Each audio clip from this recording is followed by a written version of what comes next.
Welcome to the Nonprofit Exchange Podcast. Stories by leaders for leaders to help you raise the bar on your own excellence, to release the potential inside of you. Now, here's today's podcast. There we go, folks. Here we go. The Nonprofit Exchange again. It's Hugh Ballou in central Western Virginia, where today the flowers are coming out, the sun is shining. It's absolutely a gorgeous day. And these are the old mountains here in the Appalachians, Russell. You got the young mountains out there in Denver. They're all pointy. Well, yeah, we haven't filed them down yet, and we got a lot of them too. We got a lot of them. Well, we have a good guest that you actually talked to and got her on board today. And it's a really important topic that people don't think about globally or even around the corner in their own communities. There's a lot more that we can do. So, Barbara Jaynes, welcome to the Nonprofit Exchange. Hello, Hugh. Hello, Russ. Thank you for having me. I'm excited to be here. Tell our viewers, listeners, a little bit about Barbara and your history and why you're doing what you're doing now. I'd love to, Hugh. Thank you. In 2006, my family and I moved to Superior, Colorado, right outside of Boulder. And before that, I lived in Cleveland, and I did inner city redevelopment. I worked in some of the toughest neighborhoods in the country and did urban renewal. I did some hospitals, large-scale ground-up shopping centers and grocery stores, and I loved what I did, and it was my vocation. And when we came to Denver, it wasn't as old, and people weren't as interested in my vocation and developing strong communities. So I said, I'm just going to go to the nonprofit sector, and I'm going to take my vocation there and all of my business skills. And I went to the nonprofit sector. I went to one of the most well-known nonprofits in Denver, and I would bring them these incredible partners, and they didn't know how to develop the relationships, and they just let it all fall apart, and they were just all about, I just want the check. And I'm like, you can't do that. Target doesn't want you to ring through a gallon of milk one time. They want you to ring through a gallon of milk 1,000 times. And businesses needed to nonprofits needed to start thinking like businesses, and I realized that, and that they needed to learn how to develop these relationships and to know that they're a value added. So that's how Positively Funded was founded. Positively Funded. Positively Funded. That's your business and your website? It is. It's positively-funded.com. And what's that about?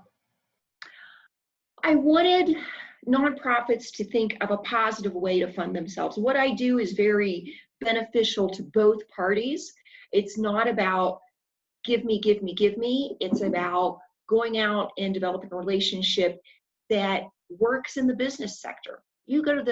You find your community allies and you ask, what is it that you need? Are you having a hard time engaging millennials? Are you having a hard time keeping your employees? Do you need a better market profile? Do you need sales increased? And you work with the nonprofit to benefit yourself, to help your business grow, and to benefit the nonprofit at the same time. Russell, did you hear that? There's a synergy.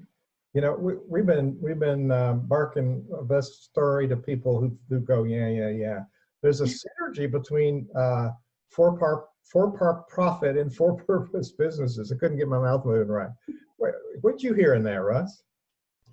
Well, it's all about collaboration, and we had a great discussion on that. I've been wanting to get Barbara on the show for a while, and we just started having discussions, and there are people I'm meeting all over the place, right here in town, that Barbara and I'll be talking with soon, because it never ceases to amaze me how when you're sort of vibrating at a certain frequency, people start to turn up. I had a good friend who did therapy for veterans and other things, who's recently retired. I just ran into her this morning. We were having coffee, and she said, "What can I do?" So that's somebody that Barbara needs to meet, and other people around here need to meet, because we can get a lot more done together. And the traditional models of each thing don't seem to fit. So I'm starting to see people who are creating hybrid businesses, socially responsible businesses. They're taking their for-purpose enterprises in new directions and looking at mission-based revenue. So it's all very exciting, but it starts with partnerships and being able to talk to each other. And Barbara and I met for lunch once, and she's so easy to talk to, and it's just amazing how, I don't know if it's just, it could be that we're vibrating on the same frequency, could be a mild form of group psychosis. Either way, the results will be the same if we collaborate and work together. And Barb's masterful at putting these partnerships together. She's from my hometown, so it's not surprising. Yeah, that's the thin air there that helps inspire you, I'm sure. So Russ, we preach this song of working together, of collaborating. In town where I live, Lynchburg, Virginia, the University of Lynchburg is launching a Center for Nonprofit Leadership, and it's building it around this whole theme of collaboration. Because we have lots and lots of nonprofits that distribute food to hungry people. And then there's some that feed meals in addition to that. But there's not a real overarching umbrella of how they can work together. So like if somebody's hungry on a Friday night, none of them are available for food. If somebody is bound in at home and they don't have transportation, there's no way they can get to this food bank. So we're putting together an umbrella organization for people to know, number one, that other ones exist, and number two, where can we have a meaningful conversation? So Barbara, let's start from the beginning. We've got these different entities, and from where I sit, and I've been in history a little bit longer than you guys, where I sit today, it's more important for the work of our social benefit, our for-purpose, our nonprofits, our charities, whatever we call ourselves. Our work is more important today because the world is so splintered and fragmented and toxic. So we bring this substantive work together of doing good, but really it works better if we work together. So where's the starting point? Suppose like the scenario I just outlined, there's a bunch of food or a bunch of medical facilities that are, free clinics. How do you start this conversation? How do you paint this paradigm of benefit? And how do you take people who are interested and make them allies? Well, Hugh, the scenario that you put out is very common, that one nonprofit does this, another one does that. The nonprofits need to come together and collaborate as well. And they need to look at where are the gaps that we need to fill in. We both do amazing things, but no one nonprofit can be everything to the world. And then you might take the scenario and take those gaps, Hugh, and go out and find a community partner and say, we have this need, and here's what it is. We're not serving, take your example on a Friday night. If there's someone hungry on a Friday night while we both have food, we're not available to serve them. We don't have the infrastructure. We don't have the bodies to do it ourselves. How could we work with you to help solve this problem?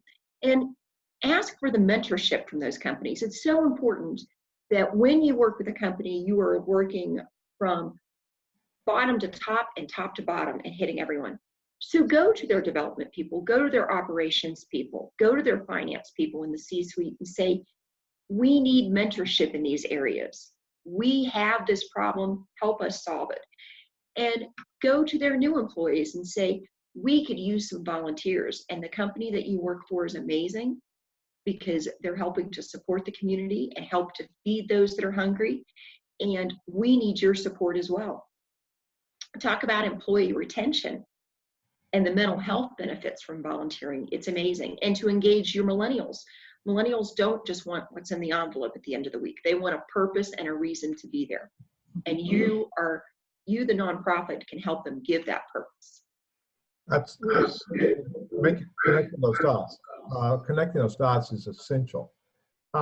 So there's this fear factor I find where we've got our group of volunteers. We don't want other people to take them. We got our group of donors. We don't want other people to know about them. But commonly, volunteers work with several organizations, and donors donate to a bunch of organizations. So speak to this fear of having these conversations. How do we get people to the table to even explore the potential? That is so true. When it comes down to donors and volunteers and your corporate champions, suddenly everyone turns into 12-year-old mean girls.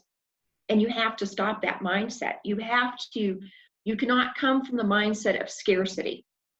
And you have to come from the mindset of, I'm a value added. And don't you want volunteers and donors that are passionate about what you're doing? If they're not passionate about you, they're not really your volunteers and donors. They might just be there for the day.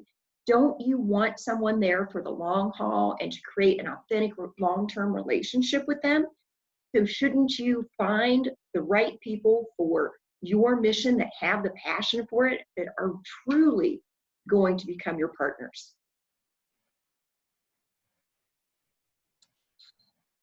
Russ, Russ is thinking on that one. Yeah. He's bubbling up. Oh yeah, you have to get the right people on the bus, and that involves speaking to them in a way that kind of resonates with them. It's just finding that spot where you connect, and they get that. So one of the things that we were thinking about is running an organization, and when do you come to the realization that you need allies in the community? Well, I'll tell you my life philosophy, and this is kind of how I raised my girls, is the strongest trees have the most branches. So I gave my children a lot of branches. We don't have family here in Colorado. We moved to the other coast away from everyone. So I gave them branches at church, and they have branches in the neighborhood, and they had branches at school, and they had branches at sports. So they had a lot of strength because they had a lot of different people in their lives to help nurture them, because it does take your village. Your nonprofit, you should look at it the same way. Do you have enough branches? Are you a strong four-legged stool? Do you have grants? Do you have community allies? Do you have individual donors? Do you have a fundraising program? You can't just rely on one leg to be a strong stool. You need a little bit of everything. So if you think about how you diversify your personal financial portfolio, and we're all told to do that with your nonprofit funding. Is your portfolio diversified? Do you have 4 strong legs to hold you up? Or are you one grant away from closing your door? If you don't have those 4 strong legs, then go out and make partners. Go out and find community allies. Bring the for-profit sector into you and share your passion and your story. Yeah. So what does that process look like? A lot of people say, okay, I need partners, but where do I start trying to figure out which ones I need and how to go about getting them? Russ, that's a great question. I think that for a lot of people, that's a conversation stopper. They're like, I know I need partners, but I don't know what to do. And then someone comes to the door that needs your help, and it ends right there. So you have to take some time out to focus on yourself and care for yourself and to nurture your own nonprofit before you go by the way of Blockbuster and the dinosaurs. And some of the ways that you can look for partners is to look at your board and tell them, we've got this winning partnership idea that we want to collaborate with the for-profit sector. Can I look at your LinkedIn contacts and see if there might be someone there that you could introduce me to? And I want to make it perfectly clear. I am not calling that person to ask for a check. I'm looking for a true, authentic business partnership where I can increase their brand and community power, and they can help support us. So that's one starter right there, is with your board. And that it's going right to the table and doing something for them first, and it's looking at where can we add value. Because that's what a partnership is all about. It's not one-sided. It's all about people bringing value. And a lot of nonprofits have trouble looking at things that way when they're speaking with the donors or potential donors. It's not a hat in hand kind of thing. It's we can together provide a value that's going to make a change in our community. And if we can do that, then we'll be able to make some impact. So in terms of allies or partners, what qualities do we look for in a good ally? And what sort of things do we do ourselves to make ourselves good allies for people we want to partner with? Well, Russ, one of the things that I always coach nonprofits on is look at the mission statement and look at the values of the company and what they're doing right now. Before you approach them, you look at that and say, wow, we really seem to have similar thought process here and a similar value trait. So that would be someone that I can approach. And look at their press releases. Are they growing? What are they looking for? What are they talking about? So that when you do reach out to them, you can say, hey, you know, I read that press release and I heard this, and this, and that really aligns with what we're doing too. So maybe we could help each other get to where we want to be.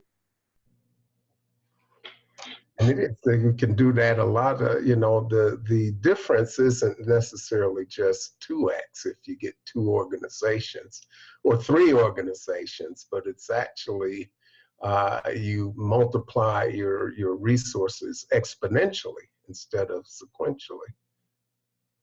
Absolutely. And that's important. You can't, when you go out and you start this, it's my philosophy, what I found whether I was doing real estate development or whether I'm doing nonprofit business development, I go by the 30-10-3 rule. I'm going to call 30 people. 10 of them actually want to talk to me. And 3 want to say, yeah, I like that. Let's talk about it some more. Well, that's a great ratio, 30-10-3. Talk to 30. 10 to what? Call 30. Call 30. 10 will actually want to talk to you and say, I want to hear about this. And 3 of them actually want to bite into it and say, this is a good idea. I can see where this is helpful to me and helpful to you. Let's sit down and talk. That's a pretty important routine, isn't it, Ross? Wow. That's pretty good. Talk to 10 for every one that we want to secure. And I guess that works with any of your customer base, whether that's donors or volunteers, potential board members. But I love the idea of making sure that you check that alignment. And people like to talk with people that have actually done a little bit of homework and know a little bit about your organization or a little bit about you as a person. And you start asking questions about them. And LinkedIn is a good platform. And it's wonderful. Yeah. Everybody's favorite subject is them. They're their own favorite subject. So, it's finding a way to lift them up and not blowing smoke. I mean, people can tell if you're just blowing smoke. But if there's an authentic connection, leveraging that and talking about that. So this is what we call ROR, return on relationship. Mm-hmm. And so that 30-10-3 rule, that's an ongoing pattern. I hear people say, oh, I talked to an organization about it and it didn't work. And I say, I talked to an organization and it didn't work. And I say, I tried working out one day last year and it didn't work either. So I think underneath what I'm hearing you say, there's a continuity. Got to stick with it. There's persistence that's important. Speak to a little about that, because we think, oh, we're bothering people. Well, no, we're not. We're giving them an opportunity. So help reverse that paradigm, would you? You're right. You need to have the tenacity, just like a business would. I want this. I know I'm making a difference. I know the product that I have is changing my community. And you need to have the tenacity and the passion and the fire and to go out with that. And know you're not bothering people, because you don't know what problems that business has. And you've got something to offer to help them with those problems. Whether it's, do people know your brand? Do you have brand recognition? Do you need a new platform to put yourself out on? Are you struggling in the hiring process? You can put a letter from us in your new hire packet so that when employees come in and interview with you, we're right there to talk about it. In your follow-up emails, we're right there with the video to say how amazing you are. We're your partnership in everything, from sales to hiring you don't know who we know that you might want your products out in their stores. So truly embed yourself in that culture and be there and make it a give. So Russell, you have your head around what Barbara Jane actually does. I try to call her Jane, but it's Barbara Jane. What do you have your head around her specialty area, and can you explain it for people that are listening to her for the first time?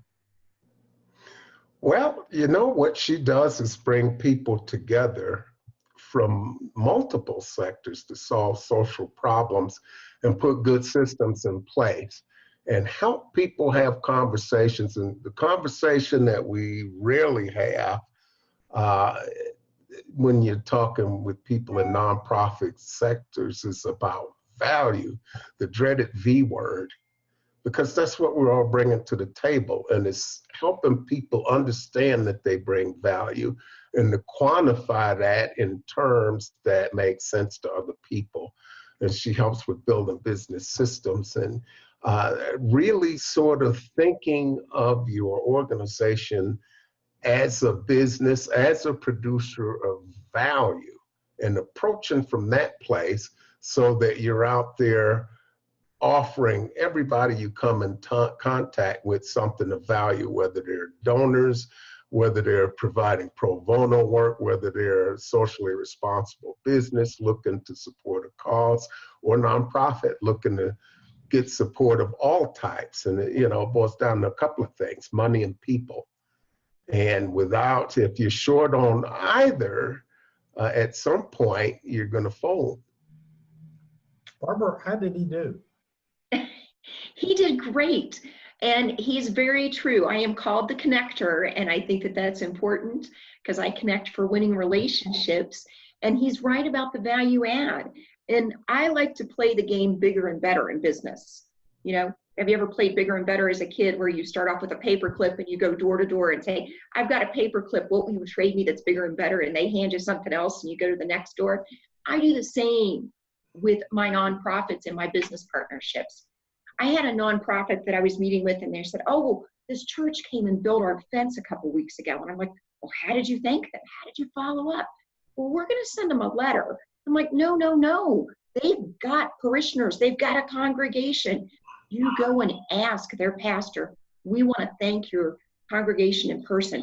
Could we just have 5 minutes after church to stand up when you do your announcements to thank them personally and let them know what building this fence meant to us, and to talk about our charity? I'm like, you've got a captive audience of 300 or more people. Don't walk away from that. That's not a thank you letter.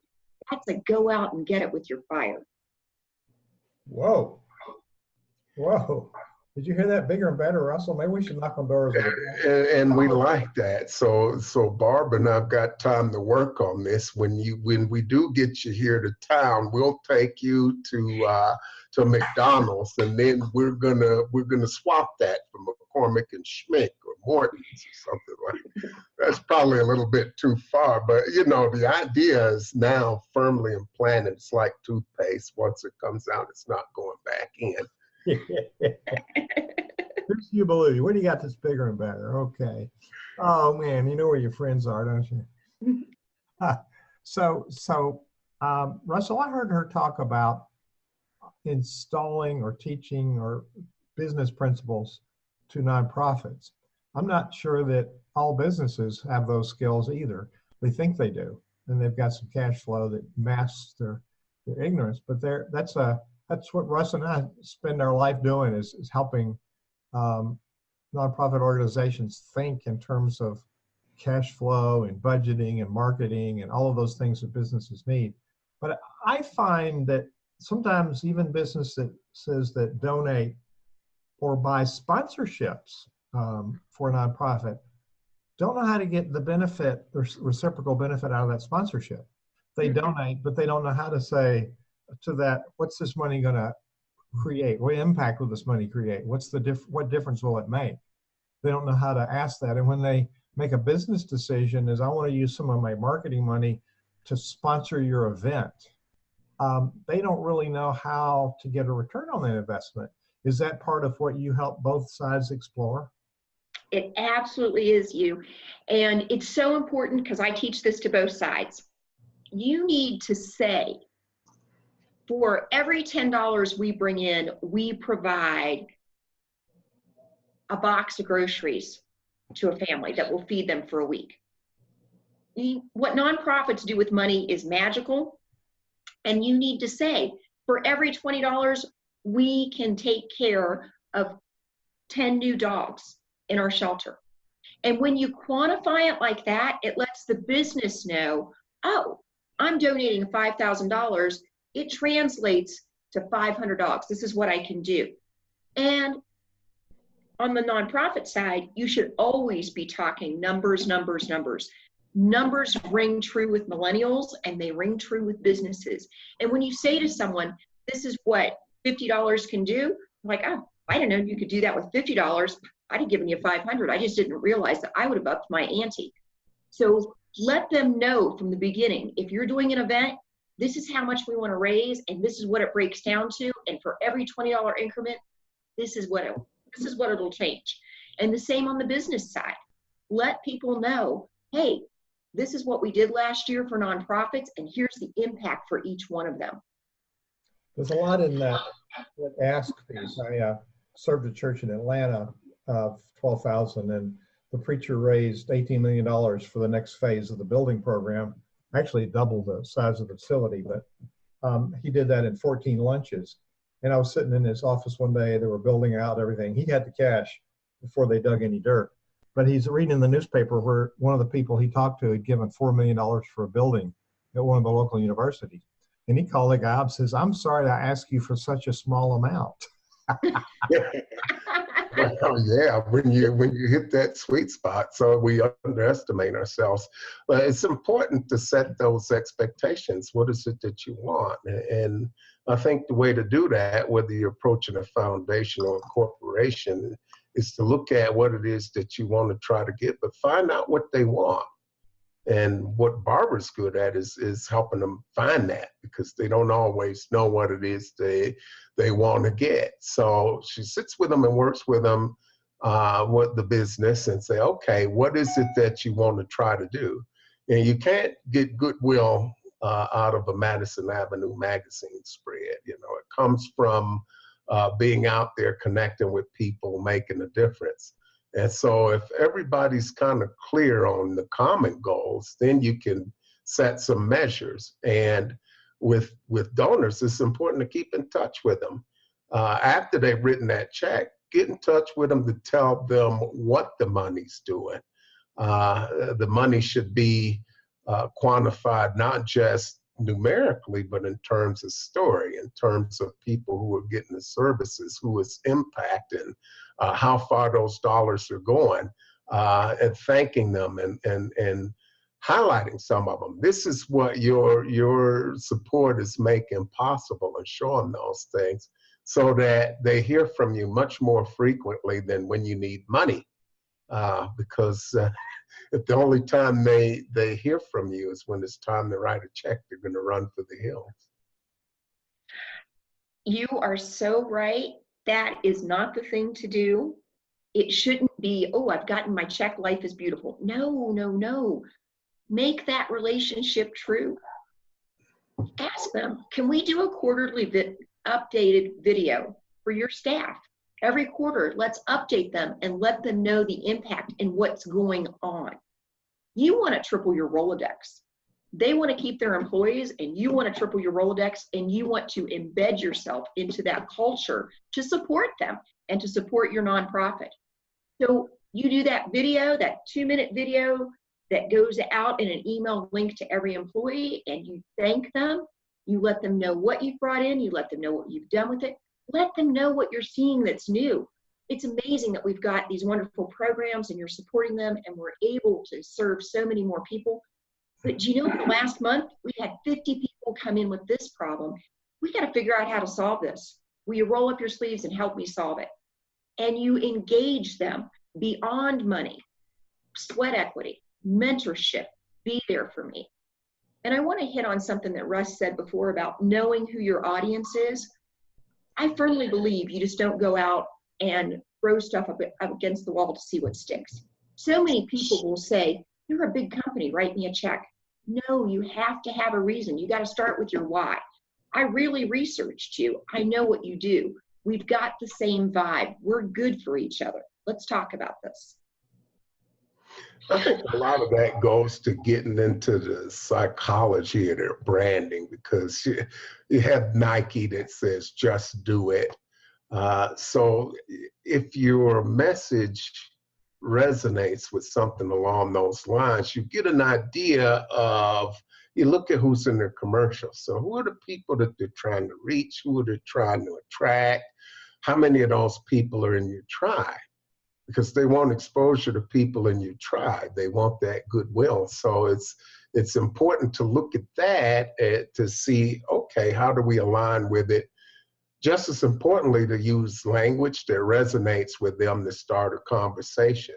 And I think the conversation starts with trying to find the right person. That may not always be somebody with a sponsorship label. It may be somebody that's in marketing or have another title, but they have different pockets of money, and only certain number of dollars are earmarked for sponsorship.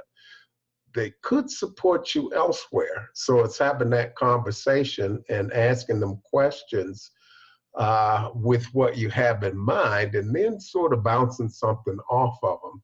But it's trying to dig up information that's not in their literature, just to get a feel for the person and start building that relationship. And after you've kind of got an idea where they're going in that particular point in time, then you ask them, you tell them a little bit about your project. And after you've gathered enough information, you ask if it's okay to send a proposal. But when you talk to these folks, they're very busy. You want to try to get a 10 to 15 minute information interview. And nothing will annoy them more than asking them questions about stuff that's on their website that they spend a lot of money pushing out to get. So doing that homework is really important. And that's what Barbara's masterful at helping you do it. Yeah. They have to know that you know who they are, and they have to know why. Why have you called me? And you need to have a good answer. I went to a meeting with one of my clients, and the person across the table, the owner of the company, said, well, why did you call on us? And I could tell him exactly why. I'm like, you belong to this association, and this technology association aligns with what this charity does. And he's like, thank you. You know exactly who we are. We walked out with a check. And it makes all the difference in the world, to take that time and to really know who you're talking to and why you're talking to them. Well, you don't always expect to walk out with a check on the first visit, but if that's the end result, be open to receive that. My client was very happy, and it really opened their eyes to the way that I do my things.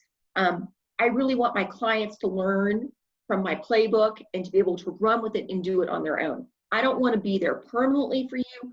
I want you to be able to grasp this and grow with it. And as your community needs change, you will be able to go out and meet those needs.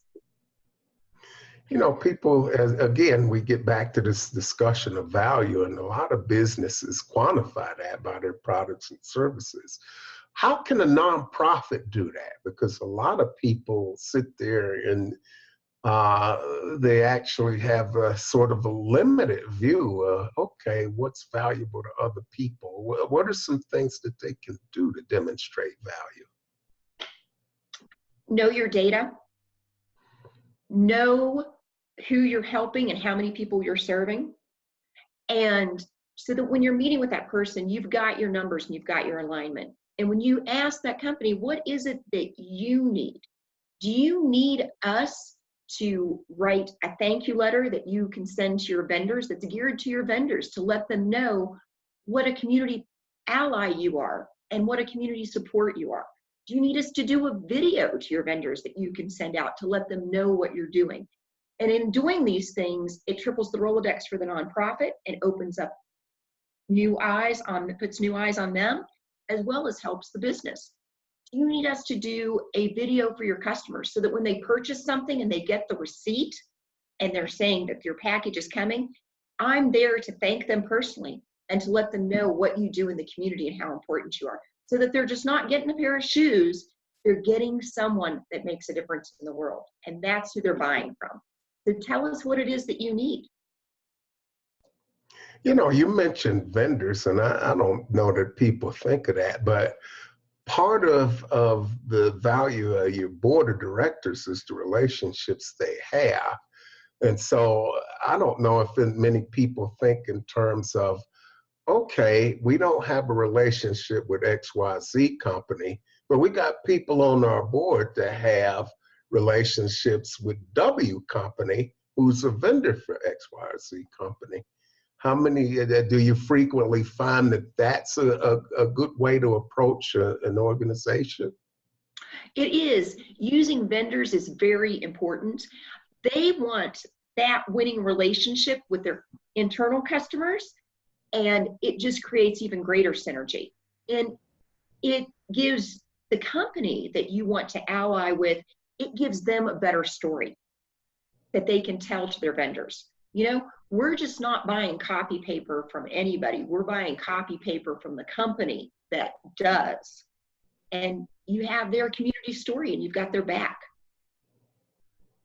Make sure you're wearing each other's jerseys.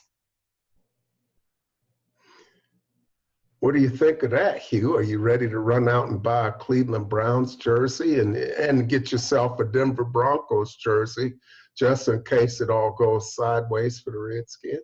I gather those are football teams. I'm not much of a football fan. I'm a NASCAR guy, you know. That's me. I'm in the South, you know. So this is very intriguing. So let's talk about your organization. Remind me the name of it. Positively Funded. How did you come to that name?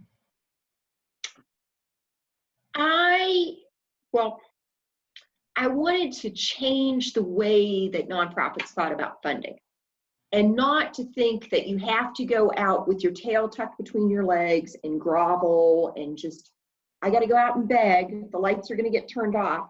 No, you are a value added. You have something positive to give to the business world and the for-profit sector beyond the community that you provide services for. Get out there and be positive with it and say, I've got something to offer. I want to be your partner. I want to make your business thrive so that my community that I serve thrives also. It's a win-win proposition. And I heard Russ say earlier in the conversation about finding out what other people want. It's something that he introduces into a conversation on finding board members or finding donors. And it would occur to me the same thing would happen here. Find out what the business is interested in. And you had done your homework, so you walked out with a check with that one company. You'd studied what they were about. I can't tell you how many times that doesn't happen with companies I know that go and make a pitch, and when they write a letter, they misspell the person's name. That's not a good start. And so doing your homework. So what was how did you get the name for this company? How did you think of that name? It's just what I came up with. I wanted to make a difference in the way and change the mindset of how nonprofits felt that they needed to be funded and that you don't need to beg. This is a positive thing. You're going to go out and offer something positive to those that are financially investing in you, sweat equity investing in you, pro bono. You know, you've got something great to offer. Let's do a summary here. So what are the top 3 to 5 mistakes that nonprofits make when they approach a company for some sort of connection, some sort of partnership, some sort of funding? And what's the remedy to those 3 to 5 top mistakes? I think the very first thing is do your homework. Study who you're going after and know why you're going after them. Don't go in cold. So the mistake is they don't know a bit about what that company does or the person. So they've not honored that person at all. No, and when you talked about when you're sending out a letter and you misspelled the name, I advise never to blindly just send out a letter. I don't do that. I research my companies, call them first, have a conversation, and then send a follow-up email. Thank them for their time. If you leave a voicemail, send a follow-up email. Say, I left you a message this morning, and I want you to know why I left that message, and I appreciate your time. All right, so when you call a company, who do you ask for? It depends on what the nonprofit really needs, but you typically look at who is doing their community investments. Most companies now have a community investment team. They have an employee engagement team. You ask for those things, those types of departments. All right, so the first mistake is, like The Art of War says in the book, know your enemy. You need to know your prospect. So the problem is they don't know who they are, know about them, know the personality or anything about them. So the remedy is study who they are and get educated before you even make the first call. Mm-hmm. Right? Absolutely. That's your very first thing. Know your audience. Give us a few more. What's another problem nonprofits make? The other thing is going in for the kill and I just want the check. No, develop the relationship. You don't just want that check. You need a lot more than that check. You need partners. You need support. You need a strong four-legged stool, and ask for it. Say, I need mentorship. You know, your CFO, I need help with my books. I need to understand how to financially run better. Give me mentorship. I need from your operations department. I know that we're going to have to replace our roof in 3 years. I don't know the first thing about getting a roofing contractor. I need to start saving for that now, and I need to know what to look for and what's my best roof to have in the long term. Ask for the help and ask for the right people help. You know, go bottom to top. You go for their C-suite, go for their board. Know those people, research them, and know that you need more than just a check. You need a lot of sweat equity and volunteering too. All right, so not knowing your prospect, if you know them, going in there thinking it's one and done, not working on a long-term relationship. So what's another? Not doing your follow-up and your diligence. Oh, yes. Not keeping that relationship fire stoked and not staying in touch and saying, what can we offer you? I see that one of your goals is that you want to hire 10 new people. How can I help you hire those 10 new people? Do you want a letter from us saying how amazing you are that goes into your interview packets? Do you want a video for us for your follow-up thank you? How can we help? Do you want an opportunity so that on that person's first day of work, because there's someone that I work with that has this, that every employee's first day of work, they don't show up at the company. This is our charity. You're going to go over there and you're going to stock the shelves of this food bank and spend the day with them. Tomorrow you show up here. That is great. That is great. Okay. That's 3 really good ones. You want to float another one or so? Or is that pretty good? Well, I really think that it's important that you have your ducks in a row. Ooh. Know your numbers. Know your numbers internally, know how they work, and know your company's numbers. Say, I want to know what your turnover rate is now since we've started this partnership. I want to know about your brand recognition. I want to know about your sales. I want to know about your customer satisfaction. I want to know that we have impacted you in return. There's also reciprocal. When you're asking for money, you want to ask for a specific amount. There's some people say, oh, I need 20 to 30,000.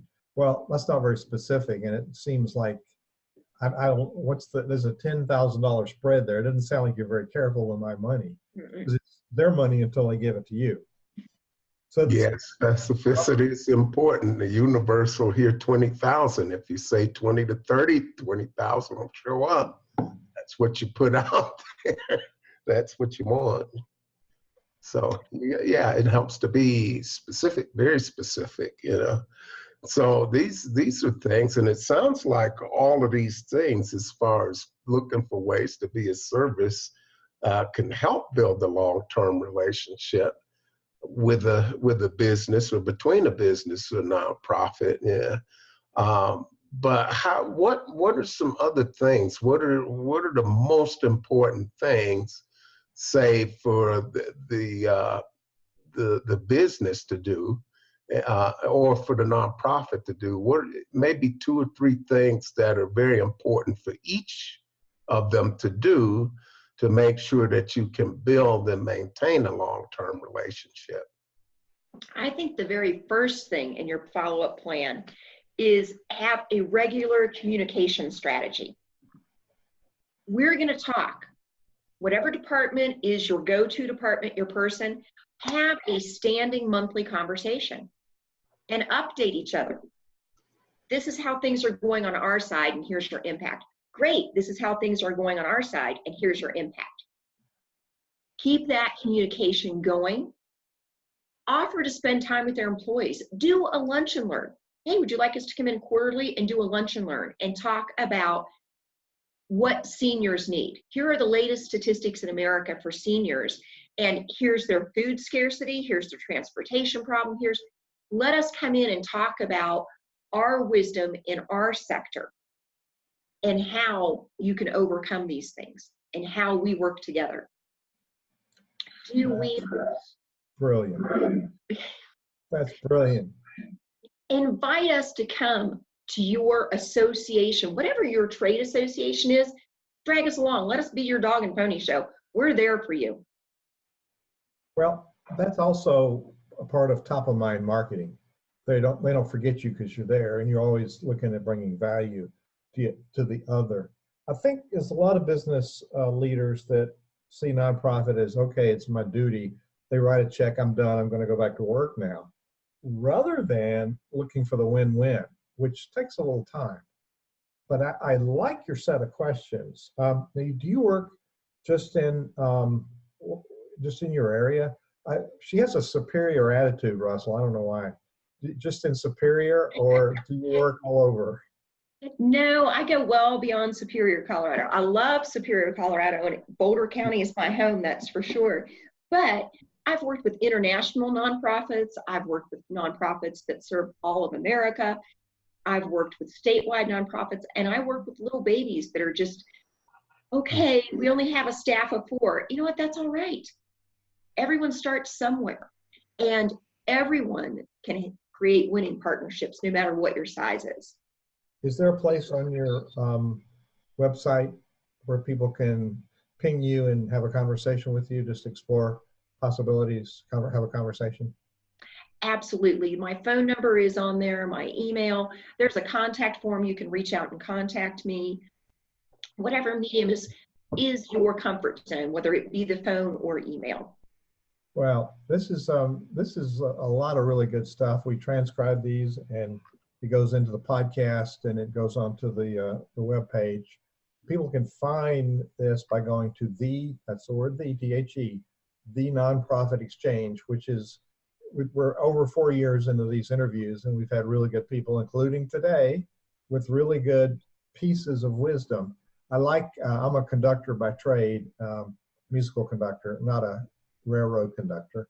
And the composer-conductor Ralph Vaughan Williams from Britain was known to have said, music did not reveal all of its secrets to just one person. And we could say that about funding. We could say that about partnerships. We could say that about leadership. So it's really good. We've gotten some wisdom from a lot of people over the 4 years. And thank you for your time today. I'm going to do a sponsor message and then give you a chance to have the last word. What thought do you want to leave people with? Or do you have a tip? Or do you have a challenge for people? So we're going to let you, after I do my sponsor announcement, I'm going to let you and then Russell takes us out for the end of the interview. Our sponsor is our printer and our direct mail person for this magazine, it's Nonprofit Performance 360 magazine. Even though nonprofit is not a word we're famous about, we think has importance, but it's a word people know. But it's a magazine that has articles from experts, and Barbara Jaynes will be in there at another one. I wish we'd known you before. This particular one is coming out as we speak, and it's about community nonprofits working together. And this Academy Theater in Lynchburg was closed for 60 years. and the whole community came together and raised $19 million, $20 million, somewhere 20 to 30 million to refurbish it and open it up as a brand new facility. And I had directed a concert during opening week of that theater. And we have our mayor, we have the director of that nonprofit, we have the community foundation, some other local leaders who work together. Otherwise, this wouldn't have been possible. But we start looking at how the city works on nonprofits. We look at how the nonprofits work with each other and how the community foundation helps bring nonprofits together. So the messages you have shared today are close to our heart, and we wish that people in every community would have some wisdom to share. We're going to feature you in a subsequent magazine, but WordSprint is our printer. We're the publisher. He's our printer for the magazine, and we mail it. And his routine is 30-30-30. Direct mail, it's in their hands. So we send the magazine with a letter. It says, here's an offer for you. But it goes to a person, the right person, that's 30%, with the right message. Here's what we're doing, Mr. Donor, Mrs. Donor, with your money. Here's what's happening. Third, the right person, the right information, the right rhythm. They need to hear about what's going on, and then you ask for money.